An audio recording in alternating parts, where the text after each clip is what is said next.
And Michelle said, how do you focus when you have various skills and experiences so you can help a lot of different people? As a former marketer who worked for tech companies, I find it hard to focus on giving uh, one kind of service offering to one specific audience when I can see everything is interconnected. So my style is more holistic marketing and tech and business infrastructure. All right, Michelle, are you still here?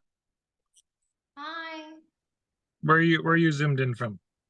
I'm in Toronto, Okay, whereabouts in Toronto? like downtown Toronto. Cool, cool.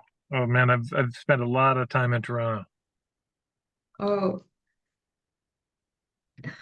So so what is your best sense of what you do at this point?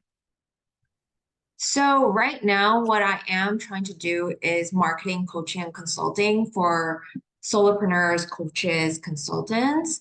And I Mhm. was trying to focus more in the health and wellness space and the spiritual space because have, I used to get a lot of spiritual healers come to me as well. So the kind of marketing I do is like even like content strategy or like you were saying, the tech stuff, like I help people with that. I help with business planning, sales forecasting, like just because I've worked in the industry for a long time, I just been finding it's pretty hard for me to be like, I only do content strategy, like something so specific that people remember me as like, I do this one thing. Well, Um, you don't have niching doesn't necessarily mean that you have to just be known for one facet, but it has to be known for that's the boat, right? Content is like a strategy is a boat. It's a modality. It's a something you do. But they may be coming to you saying, "Well, I'm on Island A and I want to be on Island B." So what's Island A for them? What's the problem they're experiencing that brings them to you?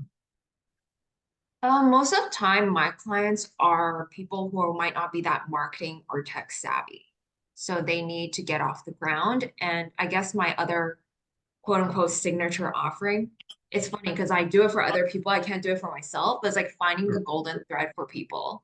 Like I'm really good at just intuitively knowing from all their different expertise and skills to create their signature offering and programming. Right. Okay. And then so they um I mean it sounds like probably fundamentally the issue is they don't have enough clients. Mm. And then they want more clients, but the problem is where they're stuck is they don't know how to get started. Is that kind of the idea? Yeah, it's people who have some clients but might need to keep going, grow their base, or people who are just stuck on even, they're just kind of all over the place.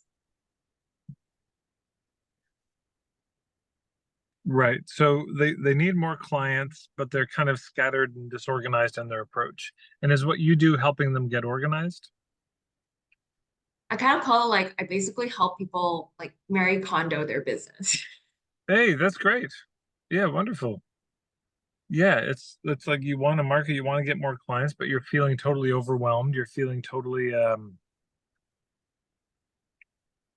uh yeah, cluttered in your marketing and you want it just beautiful and streamlined and working and getting you clients.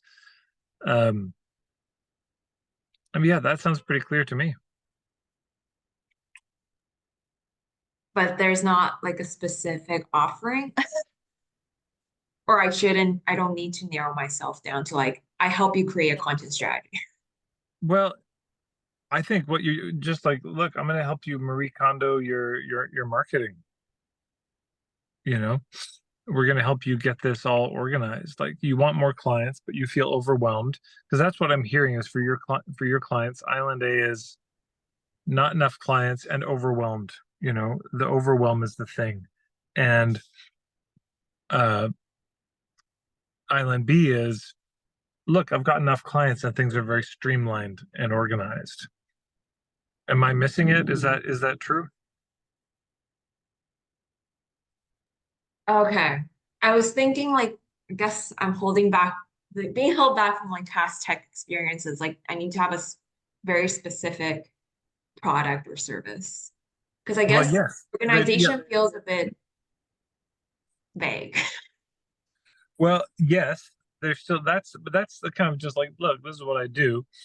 Then yes, you still need to have an offer on top of that. But that offer could be like, hey, I have a year-long coaching program, or Uh, I've got a group program, and in that we're going to help you get from A to B. got it. Yeah, so the niche and the offer, they're of course related, but they're not the same thing. Okay. Thank you so much.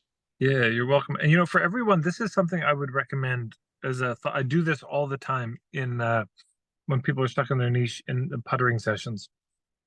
Imagine this. Imagine you get a dozen of your ideal clients, as clear as you know it. They show up and they say, look, we've been doing some research, and here we are. We're struggling. We're on island A. We want to be on island B. You're the one. You don't need to pitch us. You don't need to sell us. We're already convinced. We just kind of love you and your vibe, and we figure that anything you come up with for us, we're gonna love it. So we want you to design a year-long program for us, but it has to work. This is the deal. It's got to get us from island A to island B. And but you design whatever you want. We trust that you know us and our situation, and that whatever we just don't want to do a fucking DIY program. We really want some hand holding here.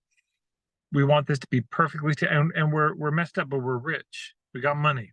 So don't worry about what you include and what you don't include, what you charge. So the question is basically a setup for, like, if you were going to give them the whole enchilada, if you were going to give them everything you could to get them from A to B, so that you would feel confident, yeah, man, at the end of that year, you're going to be on island B. What would you include in it? And what could you design that would light you up? What could you design that would have you just feel on fire about it? Like, oh my God, this is the best offering. And then I would run it through, if you go to marketingforhippies.com/value slider,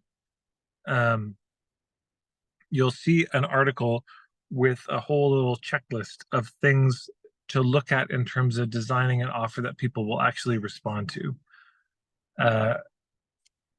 Anyways, it's a great resource. And mostly it's my cover of something that a guy, Tom Poland, did in his book Leadsology, which I recommend. So for everyone, I really recommend doing that exercise. Take 15 minutes, even just sit down, like, what could I design that I would be so excited to offer to my people? Because if you're lit up by it, chances are it's going to be a really good offer. And then yes, there's the wordsmithing of the sales letter and all that, but yeah. So thank you very much for your question.